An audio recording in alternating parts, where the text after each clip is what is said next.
News 18ಗೆ ಸ್ವಾಗತ. ನಾನು ಶ್ರುತಿರಾಜ್. ಶೀಘ್ರದಲ್ಲೇ ಕೇಂದ್ರ ಸಚಿವ ಸಂಪುಟಕ್ಕೆ ಮೇಜರ್ ಸರ್ಜರಿ ಆಗುವಂತಹ ಲಕ್ಷಣಗಳು ಕಂಡು ಬರ್ತಾ ಇದೆ. ಮುಂಬರುವಂತಹ ಲೋಕಸಭಾ ಚುನಾವಣೆಯ ದೃಷ್ಟಿಯಿಂದ ಭಾರೀ ಬದಲಾವಣೆಯಾಗುವಂತಹ ಸಾಧ್ಯತೆಗಳು ಕಂಡು ಬರ್ತಾ ಇದೆ. ಆ ಹಿನ್ನೆಲೆಯಲ್ಲಿ ಜುಲೈ 3ಕ್ಕೆ ಮಂತ್ರಿಮಂಡಲದ ಸಭೆಯನ್ನ ಕರೆಯಲಾಗಿದೆ. ಸೊ ಮಂತ್ರಿಮಂಡಲದ ಸಭೆ ನಡೆಯುತ್ತೆ. ಪ್ರಮುಖವಾಗಿ ರಾಜ್ಯದ ವಿಚಾರವನ್ನ ನೋಡ್ತಾ ಹೋದ್ರೆ ರಾಜ್ಯದ ಓರ್ವ ಸಂಸದರಿಗೆ ಸಚಿವ ಸ್ಥಾನ ಸಿಗುವಂತಹ ಸಾಧ್ಯತೆಗಳಿದೆ. ಸೊ ನಮ್ಮ ರಾಜ್ಯದ ಓರ್ವ ಸಂಸದರಿಗೆ ಸಚಿವ ಸ್ಥಾನ ಯಾರಿಗೆ ಸಿಗುತ್ತೆ? ಈಗ ಹೆಸರು ಕೇಳಿ ಬರ್ತಾ ಇರೋದು ಮುಂಚೂಣಿಯಲ್ಲಿರೋದು ಬೆಂಗಳೂರು ಕೇಂದ್ರ ಸಂಸದರಾಗಿರುವಂತಹ PC ಮೋಹನ್ ಅವರಿಗೇನಾದ್ರೂ ಸಚಿವ ಸ್ಥಾನದ ಭಾಗ್ಯ ಸಿಗುತ್ತಾ ಅಂತ. ಬೆಂಗಳೂರು ಕೋಟಾ ಜೊತೆಗೆ OBC ಕೋಟಾದಿಂದ ಅವರಿಗೆ ಅವಕಾಶ ಸಿಗುವಂತಹ ಸಾಧ್ಯತೆಗಳು ಕೂಡ ಕಂಡು ಬರ್ತಾ ಇದೆ. ಜೊತೆಗೆ ಅವರ PC ಮೋಹನ್ ಅವರ ವರ್ಚಸ್ಸು, ಅವರಿಗಿರುವಂತಹ ಹಿಡಿತ, ಸೊ ಅದೆಲ್ಲವೂ ಕೂಡ ಪ್ಲಸ್ ಪಾಯಿಂಟ್ ಆಗಬಹುದು ಅನ್ನೋ ಲೆಕ್ಕಾಚಾರಗಳಿದೆ. ಬೆಂಗಳೂರು ಸೆಂಟ್ರಲ್ ಕ್ಷೇತ್ರದ ಸಂಸದರಾಗಿ ಕಾರ್ಯವನ್ನು ನಿರ್ವಹಿಸ್ತಾ ಇದ್ದಾರೆ PC ಮೋಹನ್ ಅವರು. ಈ ಹಿಂದೆ 2 ಬಾರಿ ಚಿಕ್ಕಪೇಟೆಯ ಶಾಸಕರಾಗಿದ್ರು. ಅದಾದ ಮೇಲೆ ಕಂಟಿನ್ಯೂಸ್ ಆಗಿ 3 ಬಾರಿ ಸಂಸದರಾಗಿದ್ದಾರೆ. ವಿದೇಶಾಂಗ ವ್ಯವಹಾರಗಳ ಕುರಿತ ಸಂಸದೀಯ ಮಂಡಳಿಯ ಸದಸ್ಯರಾಗಿದ್ದಾರೆ. ನಗರಾಭಿವೃದ್ಧಿ ಕುರಿತ ಸಂಸದೀಯ ಮಂಡಳಿಯ ಸದಸ್ಯರಾಗಿದ್ರು. OBC ಸಮುದಾಯದ ಪ್ರಮುಖ ನಾಯಕರು PC ಮೋಹನ್ ಅವರು. ಸೊ ಬೆಂಗಳೂರಿನಲ್ಲಿ ನಿರಂತರವಾಗಿ ಗೆಲ್ತಾ ಬಂದಿದ್ದಾರೆ. ಸೊ ಆ ವರ್ಚಸ್ಸು ಅವರಿಗಿದೆ. ಅದಲ್ಲದೆ ಅನಂತ್ ಕುಮಾರ್ ಅವರು ಜೊತೆಗೆ DVS ಆದ ಮೇಲೆ ಬೆಂಗಳೂರಿಗೆ ಇದುವರೆಗೂ ಕೂಡ ಮಂತ್ರಿ ಭಾಗ್ಯ ಸಿಕ್ಕಿಲ್ಲ. ಸೊ ಈಗೆಲ್ಲರೂ ಕೂಡ PC ಮೋಹನ್ ಅವರಿಗೆ ಹಾಗಾದ್ರೆ ಸಚಿವ ಸ್ಥಾನ ಸಿಗುತ್ತಾ ಅನ್ನೋದು ಒಂದು ಲೆಕ್ಕಾಚಾರದಲ್ಲಿದ್ದಾರೆ. ಚರ್ಚೆಗಳು ಕೂಡ ಉಂಟಾಗ್ತಾ ಇದೆ. ನೋಡಬೇಕು. ಜುಲೈ 3ನೇ ತಾರೀಕು ನರೇಂದ್ರ ಮೋದಿ ಅವರು ಸೊ ಇಲ್ಲಿ ಸಭೆಯನ್ನ ಕರೆದಿರೋದ್ರಿಂದ ಮುಂದಿನ ಲೋಕಸಭಾ ಚುನಾವಣೆಯನ್ನ ಕೂಡ ಗಮನದಲ್ಲಿಟ್ಕೊಂಡು ಕೆಲವೊಂದಿಷ್ಟು ಚೇಂಜಸ್ ಗಳನ್ನ ಕೂಡ ಮಾಡುವಂತಹ ಸಾಧ್ಯತೆಗಳು ಕಂಡು ಬರ್ತಾ ಇದೆ. ನೋಡೋಣ. ಬನ್ನಿ, ಬಗ್ಗೆ ಮತ್ತಷ್ಟು ಮಾಹಿತಿಯನ್ನು ಕೊಡ್ತಾರೆ ನಮ್ಮ political bureau head Chidananda Patel join ಆಗ್ತಾ ಇದ್ದಾರೆ ದೂರವಾಣಿ ಸಂಪರ್ಕದಲ್ಲಿ. ಪಟೇಲ್ರೇ, ಈಗಾಗಲೇ ಒಂದು ಕಡೆ ಇನ್ನೇನು ಮುಂಬರುವಂತಹ ಲೋಕಸಭಾ ಎಲೆಕ್ಷನ್ಗೆ ಎಲ್ಲಾ ಪಕ್ಷಗಳು ಕೂಡ ತಯಾರಿಯನ್ನು ನಡೆದುಕೊಳ್ತಾ ಇದೆ. ಅದರಲ್ಲೂ ಬಿಜೆಪಿಯನ್ನು ಸೋಲಿಸಬೇಕು ಅಂತ ವಿಪಕ್ಷಗಳು ದೊಡ್ಡ ಮಟ್ಟದಲ್ಲಿ ಪ್ಲಾನ್ ಅನ್ನ ಮಾಡ್ಕೊಳ್ತಾ ಇದೆ. ಇದೆಲ್ಲ ಬೆಳವಣಿಗೆಗಳ ಮಧ್ಯೆ ಕೇಂದ್ರ ಸರ್ಕಾರ ಸಚಿವ ಸಂಪುಟಕ್ಕೆ ಒಂದು ಮೇಜರ್ ಸರ್ಜರಿ ಸಿಗೋ ಸಾಧ್ಯತೆಗಳು ಕೂಡ ಕಂಡು ಬರ್ತಾ ಇದೆ ಅನ್ನೋ ಲೆಕ್ಕಾಚಾರಗಳಿದೆ. ಅದರ ಜೊತೆಗೆ ನಮ್ಮ ಬೆಂಗಳೂರ ಸಂಸದರೊಬ್ಬರಿಗೆ, ಅದರಲ್ಲೂ PC ಮೋಹನ್ ಅವರಿಗೆ ಸಚಿವ ಸ್ಥಾನ ಸಿಗುವಂತಹ ಸಾಧ್ಯತೆಗಳಿದೆ ಅನ್ನೋದ್ರ ಬಗ್ಗೆ ಚರ್ಚೆಗಳಾಗ್ತಾ ಇದೆ. ಓವರ್ ಆಲ್ ಆಗಿ ಹೇಳೋದಾದ್ರೆ ಏನ್ ಹೇಳ್ತೀರಿ? ಶ್ರುತಿರಾಜ್, ಮಹತ್ತರ ಬೆಳವಣಿಗೆ ಹಿನ್ನೆಲೆಯಲ್ಲಿ ಮುಂಬರಲಿರ್ತಕ್ಕಂಥ ಲೋಕಸಭಾ ಚುನಾವಣೆಯ ಹಿತದೃಷ್ಟಿಯಿಂದ ಪ್ರಧಾನಿ ನರೇಂದ್ರ ಮೋದಿ ಅವರು ತಮ್ಮ ಸಂಪುಟಕ್ಕೆ ಸರ್ಜರಿ ಮಾಡಲಿಕ್ಕೆ ತೀರ್ಮಾನ ಮಾಡಿದ್ದಾರೆ. ಅದಕ್ಷ ಮಂತ್ರಿಗಳು ಮತ್ತು ಸರಿಯಾಗಿ ಕಾರ್ಯನಿರ್ವಹಣೆ ಮಾಡಿದಂತ ಮಂತ್ರಿಗಳು ಮತ್ತು ಪಕ್ಷಕ್ಕೆ ಮತ್ತು ಸರ್ಕಾರಕ್ಕೆ ಅಂತ ಲಾಭದಾಯಕವಾಗಿ ಅಂತ ಹೇಳಿದ್ರೆ ಸರ್ಕಾರಕ್ಕೆ ವರ್ಚಸ್ಸು ತರುವಂತೆ ಕೆಲಸ ಮಾಡಿದಂತವರಿಗೆ ಕೊಕ್ ಕೊಡಲು ಪ್ರಧಾನಿ ನರೇಂದ್ರ ಮೋದಿ ಅವರು ನಿರ್ಧಾರ ಮಾಡಿದ್ದಾರೆ. ಇದೇ ಕಾರಣಕ್ಕಾಗಿ ಕಳೆದ ಬುಧವಾರ ತಡರಾತ್ರಿ 5 ಗಂಟೆಗೂ ಹೆಚ್ಚು ಸಮಯ ಪ್ರಧಾನಿ ನರೇಂದ್ರ ಮೋದಿ ಅವರು ಬಿಜೆಪಿಯ ರಾಷ್ಟ್ರೀಯ ಅಧ್ಯಕ್ಷ JP ನಡ್ಡಾ, ಅಮಿತ್ ಶಾ ಮತ್ತು ಬಿಜೆಪಿಯ ರಾಷ್ಟ್ರೀಯ ಸಂಘಟನಾ ಪ್ರಧಾನ ಕಾರ್ಯದರ್ಶಿ BL ಸಂತೋಷ್ ಜೊತೆ ಸುಮಾರು 5 ತಾಸು ಸಮಾಲೋಚನೆ ನಡೆಸಿದ್ರು. ಪ್ರಮುಖವಾಗಿ ಹಲವು ರಾಜ್ಯಗಳಲ್ಲಿ ಒಂದಷ್ಟು ಬದಲಾವಣೆ ತರಲಿಕ್ಕೆ ಮುಂದಾಗಿರುವಂತದ್ದು. ಅದರಲ್ಲಿ ಪ್ರಮುಖವಾಗಿ ಪಶ್ಚಿಮ ಬಂಗಾಳದ್ದು ಕೂಡ ಹಾಲಿ ಇರ್ತಕ್ಕಂಥ ಅನೇಕ ಸಚಿವರ ಬದಲಾಯಿಸುವ ಸಾಧ್ಯತೆ ಇದೆ ಅಂತ ಹೇಳಲಾಗ್ತಿದೆ. ಅದೇ ರೀತಿ ಬೇರೆ ಬೇರೆ ಬಿಹಾರ ಸೇರಿದಂತೆ ಅನೇಕ ಕಡೆ ನೂತನ ಸಚಿವರಿಗೆ ಅವಕಾಶವನ್ನು ಕೊಡುವ ಸಾಧ್ಯತೆ ಇದೆ ಅಂತ ಹೇಳಲಾಗ್ತದೆ. ಇದರ ಭಾಗವಾಗಿ ಕರ್ನಾಟಕದ ರಾಜಧಾನಿ ಬೆಂಗಳೂರಿನಲ್ಲಿ DV ಸದಾನಗೌಡರ ನಂತರ ಯಾರೊಬ್ಬರು ಕೂಡ ಸಚಿವರಾಗ್ಲಿಲ್ಲ. ಹಾಗಾಗಿ ಕೆಲವೊಂದ್ ಕಡೆ OBC ಕೋಟಾ ಮತ್ತು ಬೆಂಗಳೂರು ಕೋಟಾದಡಿ ಬೆಂಗಳೂರಿನ ಸಂಸದರಾಗಿರ್ತಕ್ಕಂಥ ಸೆಂಟ್ರಲ್ ನ ಸಂಸದರಾಗಿರ್ತಕ್ಕಂಥ 3 ಬಾರಿ ಸಂಸದರಾಗಿರ್ತಕ್ಕಂಥ PC ಮೋಹನ್ ರವರನ್ನ ಮಂತ್ರಿ ಮಾಡೋ ಸಾಧ್ಯತೆ ಇದೆ ಎಂಬ ಮಾತುಗಳು ಕೇಳಿ ಬರ್ತಿರುವಂತದ್ದು. ಆ ಮುಖಾಂತರ ಕರ್ನಾಟಕಕ್ಕೆ ಲೋಕಸಭಾ ಚುನಾವಣೆ ಹಿತದೃಷ್ಟಿಯಿಂದ ಮತ್ತು 25 ಸ್ಥಾನವನ್ನು ಮತ್ತೆ ಗೆಲ್ಲಬೇಕು. ಆಪರೇಷನ್ 25 ಮಿಷನ್ 25 ಅನ್ನ ಮತ್ತೆ ಆ ಗುರಿಯನ್ನ ಮುಟ್ಟಬೇಕೆಂಬ ಕಾರಣಕ್ಕಾಗಿ OBC ಕೋಟಾದಡಿ PC ಮೋಹನ್ ರವರಿಗೆ ಮಂತ್ರಿ ಮಾಡುವ ಸಂಬಂಧಪಟ್ಟ ಹಾಗೆ ಈಗಾಗಲೇ ಚರ್ಚೆ ನಡೆಸಿರುವಂತ. ಹಾಗಾಗಿ ಒಂದು ವೇಳೆ ಸಂಪುಟ ಪುನಾರಚನೆ ಆದ್ರೆ ಕರ್ನಾಟಕಕ್ಕೆ ಒಂದು ಮಂತ್ರಿ ಸ್ಥಾನ ಸಿಗುವ ಅವಕಾಶ ಇದೆ ಅಂತ ಎಂಬ ಮಾತು ಕೂಡ ಇದೀಗ ದಟ್ಟವಾಗಿ ಕೇಳಿ ಬರ್ತಿರುವಂತದ್ದು. ಶ್ರುತಿ. ಓಕೆ ಪಟೇಲ್, ಥ್ಯಾಂಕ್ ಯು ತಮ್ಮೆಲ್ಲ ಕಂಪ್ಲೀಟ್ ಮಾಹಿತಿಗೆ. ಮೃತ ಸನ್ಯಾಸಿ ಮನೆಯಲ್ಲಿ ಲಕ್ಷಾಂತರ ರೂಪಾಯಿ ಹಣ ಪತ್ತೆಯಾಗಿದೆ. ಮನೆಯ ಬೇರೆ ಬೇರೆ ಕಡೆಗಳಲ್ಲಿ ಇಟ್ಟಿದ್ದಂತಹ 30 ಲಕ್ಷಕ್ಕೂ ಅಧಿಕ ಹಣ ಸಿಕ್ಕಿದೆ. ಚಿತ್ರದುರ್ಗ ಜಿಲ್ಲೆಯ ಹೊಳಲ್ಕೆರೆ ಪಟ್ಟಣದಲ್ಲಾಗಿರುವಂತಹ ಘಟನೆ ಇದು. ಸೊ ಚಿತ್ರದುರ್ಗದ ಹೊಳಲ್ಕೆರೆ ಪಟ್ಟಣದಲ್ಲಿ ಮೃತ ಸನ್ಯಾಸಿಯ ಮನೆಯಲ್ಲಿ ಲಕ್ಷಾಂತರ ರೂಪಾಯಿ ಹಣ ಸಿಕ್ಕಿದೆ. ಅದರಲ್ಲೂ 30 ಲಕ್ಷ ರೂಪಾಯಿ ಹಣ ಸಿಕ್ಕಿರೋದು. ಹೊಳಲ್ಕೆರೆಯಲ್ಲಿ ವಾರದ ಹಿಂದಷ್ಟೇ ಒಬ್ಬರು ಸ್ವಾಮೀಜಿ ಗಂಗಾಧರ್ ಶಾಸ್ತ್ರಿ ಅನ್ನೋರು ಮೃತಪಟ್ಟಿರ್ತಾರೆ. ಅವ್ರು ಕೇಲ್ಸ ಶಾಸ್ತ್ರ ಹೇಳ್ತಿದ್ರು, ಶುಭ ಕಾರ್ಯದ ಪೂಜೆಗಳನ್ನ ಮಾಡಿಸ್ತಾ ಇದ್ರು. 2 ದಿನಗಳ ಹಿಂದೆ ಭಕ್ತರು ಶಾಸ್ತ್ರಿ ಮನೆಯನ್ನ ಪರಿಶೀಲನೆ ಮಾಡಿದಾಗ ಈ ಹಣ ಸಿಕ್ಕಿದೆ. ಇನ್ನು ಮೃತ ಗಂಗಾಧರ್ ಅವರ ಶಾಸ್ತ್ರಿ ಅವರ 16 ಎಕರೆ ಜಮೀನು ಕೂಡ ಇದ್ದಂತೆ. 4 ಎಕರೆ ತೆಂಗಿನ ತೋಟ, ಗದ್ದೆಯನ್ನ ಅವರು ಹೊಂದಿದ್ದಾರೆ. ಈ ಮಧ್ಯೆ ಭಕ್ತರಿಂದ ಬಂದಂತಹ ಕಾಣಿಕೆಯ ಹಣ ಸುಮಾರು 46,000 ರೂಪಾಯಿ ಕೂಡ ಸಿಕ್ಕಿದೆ. ಕೃಷಿ ಮತ್ತಿತರೆ ಆದಾಯದಿಂದ ಬಂದಂತಹ 30 ಲಕ್ಷಕ್ಕೂ ಅಧಿಕ ಹಣ ಇದೀಗ ಸಿಕ್ಕಿರೋದು. ಜುಲೈ 7ನೇ ತಾರೀಕು ಭಕ್ತರ ಸಭೆಯನ್ನ ಕರೆದು ಒಂದು ಸಮಿತಿಯನ್ನ ರಚನೆ ಮಾಡಬೇಕು ಅಂತ ಹೇಳಿ ಆ ಭಾಗದ ಜನರು ತೀರ್ಮಾನವನ್ನ ಮಾಡಿದ್ದಾರೆ. ಜಮೀನಿನಲ್ಲೇ ಗಂಗಾಧರ ಶಾಸ್ತ್ರಿಯವರ ಗದ್ದುಗೆಯನ್ನ ಕೂಡ ನಿರ್ಮಿಸಬೇಕು ಅಂತ ಹೇಳಿ ಸ್ಥಳೀಯರು ನಿರ್ಧಾರವನ್ನ ಮಾಡಿದ್ದಾರೆ.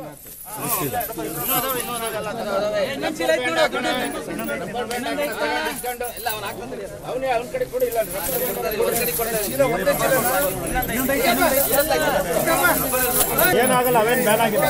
500 1000 ಅಷ್ಟೇ ಬ್ಯಾನ್ ಆಗಿದೆ.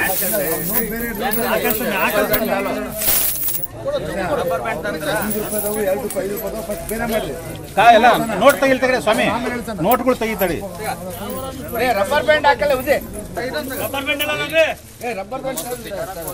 ಬನ್ನಿ ಬಗ್ಗೆ ಮತ್ತಷ್ಟು ಮಾಹಿತಿಯನ್ನು ಕೊಡ್ತಾರೆ ನಮ್ಮ ಪ್ರತಿನಿಧಿ ವಿನಾಯಕ್ ಹೊಳಲ್ಕೆರೆಯಲ್ಲಿ ವಾರದ ಹಿಂದೆ ಒಬ್ಬರು ಸ್ವಾಮೀಜಿ ಮೃತಪಟ್ಟಿರ್ತಾರೆ. ಈಗ ಅವರ ಮನೆ ಪರಿಶೀಲನೆ ಮಾಡಿದಾಗ 30 ಲಕ್ಷ ರೂಪಾಯಿ ಸಿಕ್ಕಿದೆ ಅಂತ ಹೇಳಿ. ಸೊ ಏನಾಗಿತ್ತು? ಅನಾರೋಗ್ಯದಿಂದ ಸಾವನ್ನಪ್ಪಿದ್ದ. ಅವರಿನ ಗ್ರಾಮಸ್ಥರು ಏನು ಡಿಸೈಡ್ ಮಾಡಿದ್ದಾರೆ ಇವಾಗ? ಚಿತ್ರದುರ್ಗ ಜಿಲ್ಲೆ ಹೊಳಲ್ಕೆರೆ ಪಟ್ಟಣದ ನಿವಾಸಿ ಗಂಗಾಧರ ಶಾಸ್ತ್ರಿ ಅವರು ಕಳೆದ ಒಂದು ವಾರದ ಹಿಂದೆ ಅವರು ಮೃತಪಟ್ಟಿದ್ರು. ಕಳೆದ 2 ದಿನಗಳ ಹಿಂದೆ ಅಲ್ಲಿಯ ಸ್ಥಳೀಯರು ಈ ಮನೆಯಲ್ಲಿ ಏನಿರಬಹುದು ಅನ್ನೋ ಕಾರಣಕ್ಕೋಸ್ಕರ ಕುತೂಹಲದಿಂದ ನೋಡಿದಂತ ಸಂದರ್ಭದಲ್ಲಿ ಆ ಮನೆಯಲ್ಲಿ ವಿವಿಧ ಭಾಗಗಳಲ್ಲಿ ಪರಿಶೀಲನೆ ಮಾಡಿದಂತ ಸಂದರ್ಭದಲ್ಲಿ ಸುಮಾರು 30ಕ್ಕೂ ಹೆಚ್ಚು ಲಕ್ಷ ಹಣ ಲಭ್ಯವಾಗಿರುವಂತದ್ದು ಮತ್ತು ಅಲ್ಲಿ ಚಿಲ್ಲರೆ ಹಣಕಾಸನೆ ಕೂಡ 45,000ಕ್ಕೂ ಹೆಚ್ಚು ಹಣ ಈಗ ಸಿಕ್ಕಿರುವಂತದ್ದು. ಇದನ್ನೆಲ್ಲವೂ ಕೂಡ ಪರಿಶೀಲನೆ ಮಾಡಿರುವಂತ ಅಲ್ಲಿಯ ಸ್ಥಳೀಯರು ಅದನ್ನ ಕೂಡಿಟ್ಟು ಒಂದು ಅಲ್ಲಿಯ ಸ್ಥಳೀಯರ ಒಂದು ಸಮಿತಿಯನ್ನ ಮಾಡಿ ಅವ್ರಿಗೆ ಗದ್ದಿಗೆ ನಿರ್ಮಾಣ ಮಾಡ್ಲಿಕ್ಕೆ ಒಂದು ವ್ಯವಸ್ಥೆಯನ್ನ ಮಾಡ್ಕೊಂಡಿರುವಂತದ್ದು. ಜುಲೈ 7ನೇ ತಾರೀಕು ಆ ಸಭೆಯನ್ನ ಕರೀಲಿಕ್ಕೆ, ಜೊತೆಗೆ ಈ ವ್ಯಕ್ತಿ ಗಂಗಾಧರ ಶಾಸ್ತ್ರಿ ಏನಿದ್ದಾರೆ ಇವರು ಸಂಪೂರ್ಣ 70 ವರ್ಷ ವಯಸ್ಸನ್ನ ಕೂಡ ಏಕ ವ್ಯಕ್ತಿ, ಅಂದ್ರೆ ಯಾವುದೇ ಸಂಬಂಧಿಕರ ಜೊತೆಯಲ್ಲಿ ಕಳೆದಿರ್ಲಿಲ್ಲ, ಒಬ್ಬರೇ ಇದ್ದಂಥದ್ದು. ಅವರ ಆಸ್ತಿ ಮತ್ತು ಜಮೀನಿಂದ ಬಂದಂತ ಆದಾಯವನ್ನು ಕೂಡ ಅವ್ರು ಕೂಡಿಟ್ಟು ಹಾಗೆ ಇದ್ದಿದ್ರಿಂದ ಅಷ್ಟು ಹಣವು ಕೂಡ ಒಂದೇ ಬಾರಿ ಸಿಕ್ಕಿರುವಂತದ್ದು. ಓಕೆ ವಿನಾಯಕ್, ಥ್ಯಾಂಕ್ ಯು ತಮ್ಮ ಈ ಕ್ಷಣದ ಅಪ್ಡೇಟ್ಸ್ಗೆ. ಈ ಗೃಹಲಕ್ಷ್ಮಿ ಯೋಜನೆಯ ಹೆಸರಲ್ಲಿ 100 ನಕಲಿ ಆಪ್ಗಳು ಇದೀಗ ಹುಟ್ಕೊಳ್ತಾ ಇದೆ. ಈ ಆಪ್ ಅನ್ನ ಡೌನ್ಲೋಡ್ ಮಾಡಿದ್ರೆ ನಿಮ್ಮ ಅಕೌಂಟ್ಗೆ ಕನ್ನ ಬೀಳೋದು ಗ್ಯಾರಂಟಿ. ಗೃಹಲಕ್ಷ್ಮಿ ಯೋಜನೆಯ ಹೆಸರಲ್ಲಿ ನಕಲಿ ಅಪ್ಲಿಕೇಶನ್ಗಳ ಹಾವಳಿ ದೊಡ್ಡ ಮಟ್ಟದಲ್ಲಿದೆ.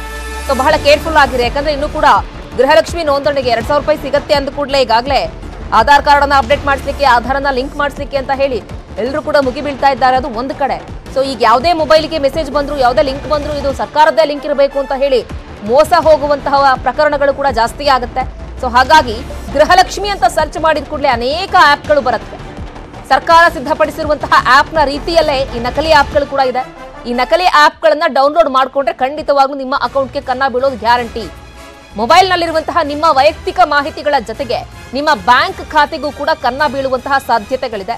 ಸೊ ಸೈಬರ್ ಕಳ್ಳರು ಈ ಕೆಲಸಗಳನ್ನ ಮಾಡ್ತಾರೆ. ನಿಮ್ಗೆ ಇಮಿಡಿಯೇಟ್ ಆಗಿ ಯಾವುದೋ ಒಂದು ಲಿಂಕ್ ಬರುತ್ತೆ, ಆ ಲಿಂಕ್ ಮೇಲೆ ಓಕೆ ಕೊಡಿ ಅಂತ ಹೇಳಿ ಒಂದು ಆಪ್ಷನ್ ಕೂಡ ಕೇಳ್ತಾರೆ. ಸೊ ನೀವೇನಾದ್ರೂ ಕೊಟ್ರೆ ನಿಮ್ಮ ಕಂಪ್ಲೀಟ್ ಇನ್ಫಾರ್ಮೇಶನ್ ಕೂಡ ಅವ್ರಿಗೆ ಹೋಗೋ ಸಾಧ್ಯತೆಗಳಿರುತ್ತೆ. ಅಥವಾ ಯಾರಾದ್ರೂ ಕಾಲ್ ಮಾಡಿ ನಿಮ್ಮ OTP ನಂಬರ್ಗಳನ್ನ ಹೇಳಿ ಅಂತ ಕೂಡ ಕೇಳುವಂತಹ ಸಾಧ್ಯತೆಗಳಿರುತ್ತೆ. ಸೊ ಈಗ ಇಂತಹ ಕಳ್ಳಾಟವನ್ನ ಮಾಡೋರಿಗೆ ಅಥವಾ ಬೇರೆ ಬೇರೆ ಆಪ್ಗಳನ್ನ ಡೌನ್ಲೋಡ್ ಮಾಡಿಕೊಂಡು ಬೇರೆ ಬೇರೆ ಅಕೌಂಟ್ಗಳನ್ನ ಹ್ಯಾಕ್ ಮಾಡುವಂತವ್ರಿಗೆ ಒಂದು ರೀತಿ ಸಕಾಲ ಅಂತ ಅಂದ್ರೂ ಕೂಡ ತಪ್ಪಾಗ್ಲಿಕ್ಕಿಲ್ಲ. ಯಾಕಂದ್ರೆ ಸರ್ಕಾರ ಈಗಾಗಲೇ 5 ಗ್ಯಾರಂಟಿಗಳನ್ನ ಘೋಷಣೆ ಮಾಡಿದ್ಯಲ್ಲ. ಒಂದು ಕಡೆ ಈಗ ಗೃಹಲಕ್ಷ್ಮಿ ಯೋಜನೆಗೆ ಇನ್ನೂ ಕೂಡ ಆಪ್ ತಯಾರಾಗಿಲ್ಲ, ಅದ್ರ ಬಗ್ಗೆ ನಾವು ಮಾಹಿತಿಯನ್ನು ಕೊಡ್ತೀವಿ ಅಂತ ಹೇಳ್ತಿದ್ದಾರೆ. ಸೊ ಹಾಗಾಗಿ ಬಹಳ ಹುಷಾರಾಗಿರಿ, ಯಾವುದೇ ಲಿಂಕ್ ಬಂದರೂ ಕೂಡ ಸೊ ಹಿಂದೂ ಮುಂದೆ ನೋಡದೆ ಅದನ್ನು ಓಕೆ ಕೊಡಬೇಡಿ. ಎಲ್ಲ ತಿಳಿದಿರೋ ಹಾಗೆ ನಮ್ಮ ಸರ್ಕಾರದವರು ನಮಗೆ ಈಗ ಗೃಹಲಕ್ಷ್ಮಿ ಭಾಗ್ಯವನ್ನು ಕೊಟ್ಟಿದ್ದಾರೆ. ಇದಕ್ಕೆ ನಾವು ಫೆಸಿಲಿಟಿಯನ್ನು ಪಡ್ಕೋಬೇಕಾದ್ರೆ ನಾವು ಆನ್ಲೈನ್ ಮೂಲಕ ಅಪ್ಲಿಕೇಶನನ್ನು ಹಾಕಬೇಕು. ಹಾಗೆ ಈ ಆನ್ಲೈನ್ ಮೂಲಕ ಅಪ್ಲಿಕೇಶನನ್ನು ನಾವು ಆ್ಯಪ್ ಮೂಲಕ ಕೂಡ ಹಾಕಬಹುದು ಅನ್ನೋ ಫೆಸಿಲಿಟಿಯನ್ನು ಹೊರತಂದಿದ್ದಾರೆ. ಆದರೆ ನಮ್ಮ ಸರ್ಕಾರದವ್ರಿಗಿನ್ನ ಮುಂಚಿತವಾಗಿ ಈ ಸೈಬರ್ ಅಪರಾಧಿಗಳು ತಯಾರಾಗಿಬಿಟ್ಟಿದ್ದಾರೆ. ಯಾಕೆಂದರೆ ಫೇಕ್ ಅಪ್ಲಿಕೇಶನನ್ನು ಈಗಾಗಲೇ ನಮಗೆ ಆನ್ಲೈನಲ್ಲಿ ಅವೈಲೇಬಲ್ ಆಗಿ ಸಿಗೋ ಹಾಗೆ ಮಾಡಿಬಿಟ್ಟಿದ್ದಾರೆ. ಹಾಗಾಗಿ ಗೃಹಿಣಿಯರೇ ನೀವು ಬಹಳ ಎಚ್ಚೆತ್ಕೊಳ್ಬೇಕು. ಏನು ಅಂತಂದರೆ ನೀವು ಇಲ್ಲಿ ನಾನು ಗೂಗಲ್ ಸ್ಟೋರ್ಗೆ ಹೋದೆ, ಇಲ್ಲಿ ನನಗೆ ಗೃಹಲಕ್ಷ್ಮಿ ಆ್ಯಪ್ ಸಿಗ್ತಾ ಇದೆ, ಅಥವಾ ಬೇರೆ ಯಾರು ಲಿಂಕ್ ಕಳಿಸಿದ್ದಾರೆ, ವಾಟ್ಸಪ್ ಮೂಲಕ ಬಂದಿದೆ, ಇಮೇಲ್ ಮೂಲಕ ಬಂದಿದೆ, SMS ಮೂಲಕ ಬಂದಿದೆ, ಫೇಸ್ಬುಕ್ಕಲ್ಲಿ ನೋಡಿದೆ, ಲಿಂಕ್ಡ್ಇನ್ನಲ್ಲಿ ನೋಡಿದೆ, ಇನ್ಸ್ಟಾಗ್ರಾಮಲ್ಲಿ ನೋಡಿದೆ, ಹೀಗೆ ಸಾಕಷ್ಟು ಜಾಗಗಳಲ್ಲಿ ನಿಮಗೆ ಈ ಲಿಂಕ್ ಸಿಗಬಹುದು. ಆದರೆ ಅದು ಲೆಜಿಟಿಮೇಟ್ ಲಿಂಕಾ ಅಲ್ವಾ ಆ್ಯಪಿಗೆ ಅನ್ನೋದು ಖಾತ್ರಿ ಆಗದೆ ಹೋದರೆ ದಯವಿಟ್ಟು ನೀವು ಆ್ಯಪಿನಲ್ಲಿ ನಿಮ್ಮ ಯಾವುದೇ ಇನ್ಫಾರ್ಮೇಷನನ್ನು ಲೋಡ್ ಮಾಡಬೇಡಿ. ಏಕೆಂದರೆ ಸಾಕಷ್ಟು ಜನರ ಕಮೆಂಟ್ಗಳನ್ನು ನಾನು ನೋಡಿದೆ. ಫೇಕ್ ಆ್ಯಪ್ಗಳು ಸಾಕಷ್ಟು ಹರಿದಾಡ್ತಾ ಇರೋದ್ರಿಂದ ನೀವು ಈಗ ಖಂಡಿತವಾಗ್ಲೂ ಎಚ್ಚೆತ್ಕೊಳ್ಳೇಬೇಕು. ಫೇಕ್ ಆ್ಯಪ್ ಹೌದೋ ಅಲ್ವೋ ಅಂತ ಗೊತ್ತಿಲ್ಲದೆ ಇದ್ರೆ ಅಪ್ಲೋಡ್ ಮಾಡಬೇಡಿ. ಯಾರಾದರೂ ಗೊತ್ತಿರೋರ ಮೂಲಕ ತಿಳ್ಕೊಳ್ಳಿ. ಅಥವಾ ಸರ್ಕಾರಿ ವೆಬ್ಸೈಟ್ಗಳು, ಆ ಸರ್ಕಾರಿ ವೆಬ್ಸೈಟ್ಗಳು ಅದು ಸರ್ಕಾರಿ ವೆಬ್ಸೈಟ್ ಏನಾ ಅನ್ನೋ ಒಂದು ಖಾತ್ರಿ ಪಡಿಸ್ಕೊಂಡ ಮೇಲೇ ಅಲ್ಲಿನ ಲಿಂಕಿನ ಮೂಲಕ ಈ ಆ್ಯಪನ್ನು ನೀವು ಡೌನ್ಲೋಡ್ ಮಾಡ್ಕೊಳ್ಳಿ. ಇನ್ನು ಅನ್ನಭಾಗ್ಯ ಗೃಹಜ್ಯೋತಿ ಗ್ಯಾರಂಟಿ ನಾಳೆಯಿಂದಲೇ ಜಾರಿಯಾಗುತ್ತೆ. ಇವತ್ತು ಮಧ್ಯರಾತ್ರಿ 12 ಗಂಟೆಯಿಂದ ಗೃಹಜ್ಯೋತಿ ಅನ್ವಯ ಆಗುತ್ತೆ. 200 ಯೂನಿಟ್ಗಳಿಗೆ ಯಾರೆಲ್ಲ ವಿದ್ಯುತ್ತನ್ನ ಉಪಯೋಗ ಮಾಡ್ತೀರೋ ಅಂತವರೆಲ್ಲರೂ ಕೂಡ ಈ ಜುಲೈ ತಿಂಗಳ ಬಿಲ್ ಅನ್ನ ಕಟ್ಟಂಗಿಲ್ಲ. ಸೊ ನಾಳೆಯಿಂದ 1ನೇ ತಾರೀಕಲ್ಲೂ ಇವತ್ತು ಮಧ್ಯರಾತ್ರಿಯಿಂದ 12 ಗಂಟೆಯಿಂದ ಈ ಗೃಹ ಜ್ಯೋತಿಯ ಅನ್ವಯ ಆಗತ್ತೆ. ಸೊ ಕಂಪ್ಲೀಟ್ ಆಗಿ 1 ತಿಂಗಳು ಜುಲೈ ಕಂಪ್ಲೀಟ್ ಆಗಿ ನೀವು ವಿದ್ಯುತ್ ಅನ್ನ 200 ಯೂನಿಟ್ ಒಳಗಡೆ ಬಳಸಿದ್ರೆ ಜುಲೈ ತಿಂಗಳ ಬಿಲ್ ಏನು ಆಗಸ್ಟ್ ನಲ್ಲಿ ಬರುತ್ತೆ ಅದನ್ನ ಕಟ್ಟೋ ಹಂಗಿಲ್ಲ. ಅದು 200 ಯೂನಿಟ್ ಒಳಗಡೆ ನೀವು ಬಳಸಿದ್ರೆ. ಈ ಅನ್ನಭಾಗ್ಯ ಗ್ಯಾರಂಟಿ ಕೂಡ ನಾಳೆಯಿಂದಲೇ ಜಾರಿ ಆಗುತ್ತೆ. 5 ಕೆಜಿ ಅಕ್ಕಿ ಜೊತೆಗೆ 5 ಕೆಜಿ ಸರ್ಕಾರದಿಂದ ಕೊಡಬೇಕಾಗಿತ್ತಲ್ಲ ಆ ಅಕ್ಕಿಗೆ ಹಣವನ್ನ ಬ್ಯಾಂಕ್ ಖಾತೆಗೆ ಆಧಾರ್ ಲಿಂಕ್ ಕಡ್ಡಾಯ ಇರುತ್ತೆ. ಸೊ ಕೆಲವರು ಒಂದ್ ಕಡೆ ಮಿಶ್ರ ಪ್ರತಿಕ್ರಿಯೆ ಕೂಡ ವ್ಯಕ್ತವಾಗ್ತಾ ಇದೆ. ಅದಕ್ಕೆ ನೋಡಿ ನಾಳೆಯಿಂದ ಗೃಹ ಜ್ಯೋತಿ ಜಾರಿ ಆಗ್ತಾ ಇದೆ. 200 ಯೂನಿಟ್ ಒಳಗೆ ಬಳಸಿದ್ರೆ ನಿಮಗೆ ಫ್ರೀ ಸಿಗುತ್ತೆ. ಆಗಸ್ಟ್ ನಲ್ಲಿ ಬರುವಂತಹ ಬಿಲ್ ಅನ್ನ ಕಟ್ಟುವ ಅಗತ್ಯ ಇಲ್ಲ. 200 ಯೂನಿಟ್ ಒಳಗಡೆ ನೀವು ಬಳಸಿದ್ರೆ ಇವತ್ತಿನಿಂದ ಅದು ಮಧ್ಯರಾತ್ರಿ 12 ಗಂಟೆಯಿಂದ ಕೌಂಟ್ ಆಗುತ್ತೆ. ಜೊತೆಗೆ ಸೇವಾ ಸಿಂಧು ಪೋರ್ಟಲ್ನಲ್ಲಿ ನೀವು ಅರ್ಜಿಯನ್ನ ಕಡ್ಡಾಯವಾಗಿ ಸಲ್ಲಿಸಬೇಕಾಗುತ್ತೆ. ಈ ಯೋಜನೆಯ ಫಲಾನುಭವಿಗಳಾಗಬೇಕು ಅಂದ್ರೆ ಅರ್ಜಿ ಹಾಕೋದಕ್ಕೆ ಯಾವುದೇ ರೀತಿಯಾದಂತಹ ಕಾಲಮಿತಿ ಅಥವಾ ಟೈಮ್ ಲಿಮಿಟ್ ಇಲ್ಲ. ಯಾವಾಗ ಬೇಕಾದ್ರೂ ಹಾಕಬಹುದು ಅಪ್ಲಿಕೇಶನ್ ಅನ್ನ. ಬಟ್ ಇವತ್ತು ಮಧ್ಯರಾತ್ರಿ 12 ಗಂಟೆಯಿಂದ ಸೊ ಈ ಒಂದು ಗೃಹ ಜ್ಯೋತಿಯ ಗ್ಯಾರಂಟಿ ಫಲಾನುಭವಿಗಳಿಗೆ ಸಿಗತ್ತೆ. ಇವತ್ತಿನಿಂದ ಕೌಂಟ್ ಆಗುತ್ತೆ. ಇನ್ನು ಅನ್ನಭಾಗ್ಯದ ವಿಚಾರ ನೋಡೋದಾದ್ರೆ 5 ಕೆಜಿ ಅಕ್ಕಿ ನಾಳೆಯಿಂದ ಸಿಗುತ್ತೆ. ಆದ್ರೆ 5 ಕೆಜಿ ಕೊಡಬೇಕಾಗಿತ್ತಲ್ಲ ಇನ್ನ ಎಕ್ಸ್ಟ್ರಾ, ಸೊ ಅದಕ್ಕೆ ಹಣ ಸಂದಾಯ ಆಗತ್ತಂತೆ. 1 ಕೆಜಿ ಅಕ್ಕಿಗೆ 34 ರೂಪಾಯಿ ಅಂದ್ರೆ 5 ಕೆಜಿಗೆ 170 ರೂಪಾಯಿ ಆಗುತ್ತೆ. ಸೊ 5 ಕೆಜಿಗೆ 170 ರೂಪಾಯಿ, 5 ಕೆಜಿ ಅಕ್ಕಿ, ಆ 5 ಕೆಜಿ ಅಕ್ಕಿ ಜೊತೆಗೆ 170 ರೂಪಾಯಿ ಸಿಗುತ್ತೆ. ಮನೆಯ ಯಜಮಾನ್ ಯಾರಿರ್ತಾರೋ ಅವರ ಅಕೌಂಟ್ಗೆ ಹಣವನ್ನ ಹಾಕ್ತಾರೆ ಅಂತೆ. ಬ್ಯಾಂಕ್ ಅಕೌಂಟ್ಗೆ ಆಧಾರ್ ಕಾರ್ಡ್ ಲಿಂಕ್ ಆಗೋದು ಕಡ್ಡಾಯ ಅಂತ ಹೇಳಲಾಗ್ತಾ ಇದೆ. ಇನ್ನು ಪಡಿತರ ಚೀಟಿದಾರರ ದತ್ತಾಂಶವನ್ನ ಆಧರಿಸಿ ಹಣವನ್ನ ಕೂಡ ಹಾಕ್ತಾರಂತೆ. ಸೊ ಎಷ್ಟು ಜನ ಇರ್ತಾರೆ ಏನು ಅಂತ ಹೇಳಿ ಆ ಪಡಿತರ ಚೀಟಿಯಲ್ಲಿ ರೇಷನ್ ಕಾರ್ಡ್ ಅಲ್ಲಿ ಇರುತ್ತಲ್ಲ, ಸೊ ಆ ಅಂಕಿ ಸಂಖ್ಯೆಗಳ ಆಧಾರದ ಮೇಲೆ ಬರುತ್ತೆ ಅಮೌಂಟ್ ನಿಮ್ಗೆ. ಒಟ್ಟು 1.28 ಕೋಟಿ ಬಿಪಿಎಲ್ ಕಾರ್ಡ್ದಾರರಿದ್ದಾರೆ. ಅಂದ್ರೆ 1.28 ಕೋಟಿಯಷ್ಟು ಬಿಪಿಎಲ್ ಕಾರ್ಡ್ ನ ಹೊಂದಿರೋರಿದ್ದಾರೆ. ಆಧಾರ್ ಲಿಂಕ್ ಆಗಿರೋದು ಕೇವಲ 1.22 ಕೋಟಿ ಜನ, ಅಟ್ಲೀಸ್ಟ್ ಮುಕ್ಕಾಲು ಭಾಗ ಆಗಿದ್ದಾರೆ. ಸೊ ಇನ್ನು ಅಕೌಂಟ್ ಆಧಾರ್ ಲಿಂಕ್ ಆಗದೆ ಇರೋರು ಸಂಖ್ಯೆ 6 ಲಕ್ಷ ಜನ ಇದ್ದಾರೆ. ಸೊ ಅಂತವರಿಗೆ ಆ 170 ರೂಪಾಯಿ ಸಿಗೋದಿಲ್ಲ ಅಂತ ಹೇಳ್ತಾ ಇದ್ದಾರೆ. ಕೆಎಸ್ಆರ್ಟಿಸಿ ಬಸ್ನಲ್ಲಿ ಟಿಕೆಟ್ ಅನ್ನ ಖರೀದಿಸಿದ್ದಾರೆ ಮಹಿಳೆಯರು. ಉಚಿತ ಪ್ರಯಾಣ ನಮಗೆ ಬೇಡ ಸಾಕು ಅಂತ ಹೇಳಿ ಟಿಕೆಟ್ ಅನ್ನ ಖರೀದಿ ಮಾಡಿದ್ದಾರೆ. ಚಾಮರಾಜನಗರದಲ್ಲೊಂದು ಅಪರೂಪದ ಘಟನೆಯಾಗಿದೆ. ಸೊ ಎಲ್ಲರೂ ಹಂಗ್ ಮಾಡೋದಿಲ್ಲ, ಸೊ ರೇರು.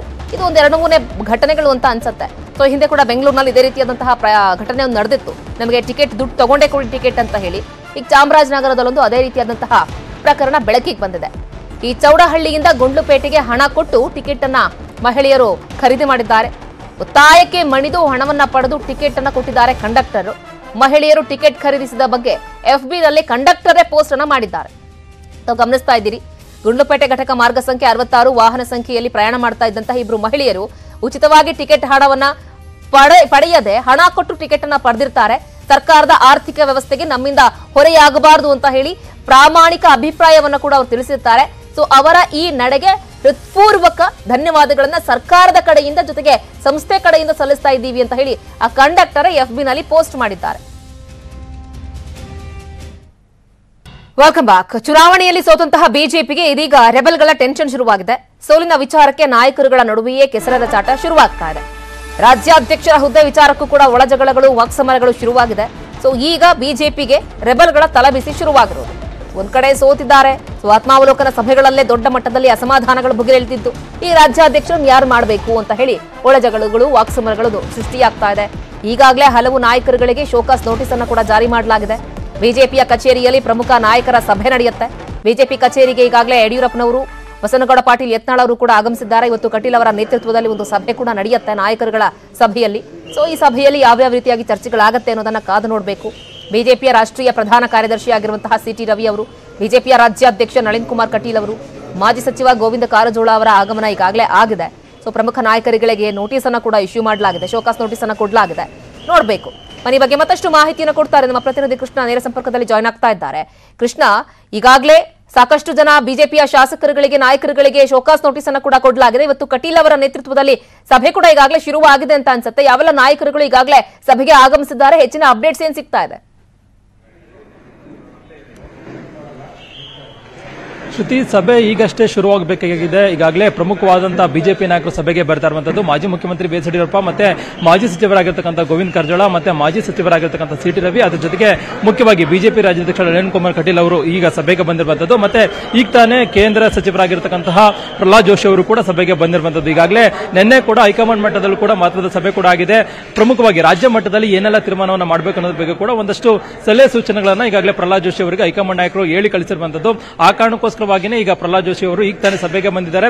ಹೈಕಮಾಂಡ್ ನಾಯಕರು ಏನ್ ಹೇಳ್ತಾರೆ ಅದರ ಆಧಾರದ ಮೇಲೆ ಒಂದಷ್ಟು ತೀರ್ಮಾನಗಳನ್ನ ಮಾಡುವಂತ ನಿಟ್ಟಿನಲ್ಲೂ ಕೂಡ ಇವತ್ತಿನ ಸಭೆ ಬಹಳ ಅತ್ಯಂತ ಮಹತ್ವವನ್ನು ಪಡೆದುಕೊಂಡಿದೆ. ಇದ್ರ ಜೊತೆಗೆ ಶ್ರುತಿ, ಈಗಾಗಲೇ ಒಂದ್ ಕಡೆಗೆ ಬಿಜೆಪಿಗೆ ದೊಡ್ಡ ಮಟ್ಟದ ತಲೆಬಿಸಿ ಆಗಿರುವಂತದ್ದು ಪಕ್ಷ ವಿರೋಧಿ ಚಟುವಟಿಕೆಗಳಲ್ಲಿ ಮುಖ್ಯವಾಗಿ ಅಸಮಾಧಾನಿತ ನಿರತರು ಅಂತ ಹೇಳ್ಬೋದು. ಈಗಾಗಲೇ ಪಕ್ಷ ಸೋತಿರುವಂತಹ ಕಾರಣಕ್ಕೋಸ್ಕರವಾಗಿ ಒಂದಷ್ಟು ಜನ ರಾಜ್ಯದ ಪ್ರಮುಖವಾದಂತಹ ನಾಯಕರು ರಾಜ್ಯದ ಬಿಜೆಪಿ ನಾಯಕರ ವಿರುದ್ಧವಾಗಿ ಆಕ್ರೋಶವನ್ನು ಕೂಡ ಹೊರಹಾಕ್ತಾ ಇರುವಂತದ್ದು.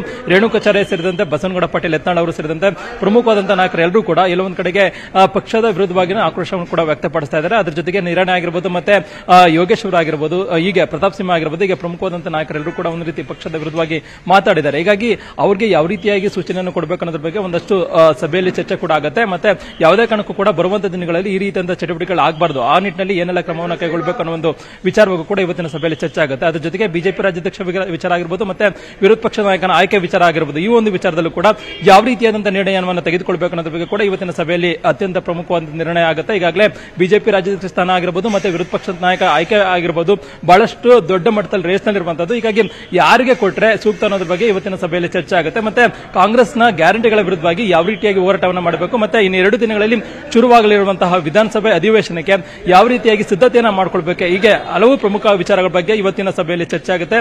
ಆ ಮುಖಾಂತರವಾಗಿ ಚರ್ಚೆ ಬಳಿಕವಾಗಿ ಮಹತ್ವದ ನಿರ್ಧಾರಗಳನ್ನ ಬಿಜೆಪಿ ನಾಯಕರು ಪ್ರಕಟ ಮಾಡುವಂತ ಸಾಧ್ಯತೆ ಇದೆ. ಒಟ್ಟಾರೆಯಾಗಿ ಶ್ರುತಿ, ಈಗ ನಡೆಯುವಂತಹ ಸಭೆ ಅತ್ಯಂತ ಬಿಜೆಪಿಗೆ ಅತ್ಯಂತ ಮಹತ್ವವನ್ನು ಪಡೆದುಕೊಂಡಿದೆ. ಯಾಕಂದ್ರೆ ಈಗಾಗಲೇ ಬಿಜೆಪಿ ಒಂದ್ ಕಡೆ ಆಂತರಿಕ ಬಿಕ್ಕಟ್ಟನ್ನು ಕೂಡ ಎದುರಿಸ್ತಾ ಇದೆ, ಮತ್ತೆ ಪಕ್ಷದ ವಿರೋಧ ಚಟುವಟಿಕೆಗಳಲ್ಲಿ ಅವರ ವಿರುದ್ಧವಾಗಿ ಕೂಡ ಕ್ರಮವನ್ನು ಮಾಡುವಂತ ನಿಟ್ಟಿನಲ್ಲೂ ಕೂಡ ಯಾವ ರೀತಿಯಾಗಿ ಆಲೋಚನೆ ಮಾಡಬೇಕು ಅನ್ನೋದ್ರ ಬಗ್ಗೆ ಕೂಡ ಆಲೋಚನೆಯನ್ನು ಮಾಡ್ತಾ ಇರುವಂತದ್ದು. ಹೀಗಾಗಿ ಇವೆಲ್ಲ ಒಂದು ರೀತಿ ಗೊಂದಲೆಗೆ ತೆರಳುವಂತ ನಿಟ್ಟಿನಲ್ಲೂ ಕೂಡ ಇವತ್ತಿನ ಸಭೆ ಅತ್ಯಂತ ಮಹತ್ವವನ್ನು ಪಡ್ಕೊಂಡಿರುವಂತದ್ದು.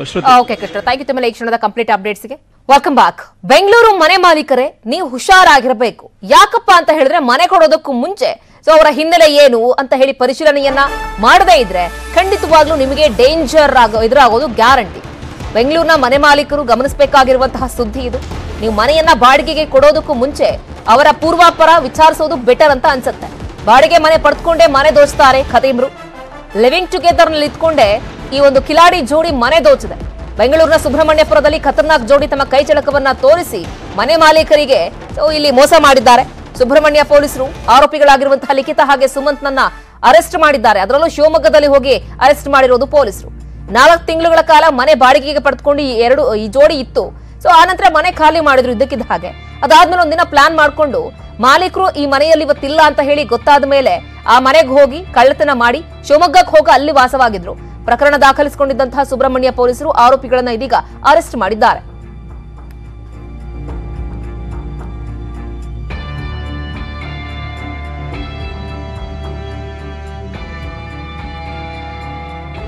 ಸಿಸಿಟಿವಿಯಲ್ಲಿ ಆ ಕಳ್ಳತನದ ದೃಶ್ಯ ಕೂಡ ಸೆರೆಯಾಗಿದೆ. ತಾವು ಗಮನಿಸ್ತಾ ಇದ್ದೀರಿ. ಬಾಡಿಗೆ ಮನೆಯಲ್ಲಿ ಇದ್ಕೊಂಡು ಯಾವ ರೀತಿಯಾಗಿ ರಾತ್ರೋರಾತ್ರಿ ಬಂದು ಮನೆಯಲ್ಲಿ ಆ ಓನರ್ ಇಲ್ಲ ಅಂತ ಹೇಳಿ ಗೊತ್ತಾದ ಮೇಲೆ ಕಳ್ಳತನ ಮಾಡಿ ಸೀದಾ ಎಸ್ಕೇಪ್ ಆಗ್ತಾ ಇದ್ದಾರೆ ಅನ್ನೋದನ್ನ ಕೂಡ ತಾವು ಗಮನಿಸ್ತಾ ಇದ್ದೀರಿ. ಸಿಸಿಟಿವಿ ಫುಟೇಜ್ ನಲ್ಲಿ ಆ ಎಲ್ಲ ದೃಶ್ಯಗಳು ಕೂಡ ರೆಕಾರ್ಡ್ ಆಗಿದೆ. ಈ ಬಗ್ಗೆ ಮತ್ತಷ್ಟು ಮಾಹಿತಿಯನ್ನು ಕೊಡ್ತಾರೆ ನಮ್ಮ ಪ್ರತಿನಿಧಿ ಗಂಗಾಧರ್. ನಿಜಕ್ಕೂ ಈ ಬೆಂಗಳೂರಿನಲ್ಲಿ ಬಾಡಿಗೆ ಮನೆ ಕೊಡೋದಕ್ಕೂ ಕೂಡ ಹಿಂದೆ ಮುಂದೆ ನೋಡಬೇಕಾಗಿರುವಂತಹ ಪರಿಸ್ಥಿತಿ ಉಂಟಾಗಿದೆ. ಈ ಪ್ರಕರಣದಲ್ಲಿ ಹೆಂಗ್ ಗೊತ್ತಾಗಿತ್ತು? ಇವರೇ ಅಂತ ಹೇಳಿ ಯಾವ ರೀತಿಯಾಗಿ ಬಲೆಗೆ ಸಿಕ್ಕಾಕೊಂಡಿದ್ದಾರೆ ಪೊಲೀಸರ ಬಲೆಗೆ ಆರೋಪಿಗಳು? ಶ್ರುತಿ, ಅಂದ್ರೆ ಸುಬ್ರಹ್ಮಣ್ಯಪುರ ಪೊಲೀಸ್ ಠಾಣಾ ವ್ಯಾಪ್ತಿಯಲ್ಲಿ ಒಂದು ಘಟನೆ ನಡೆದಿರುವಂತದ್ದು.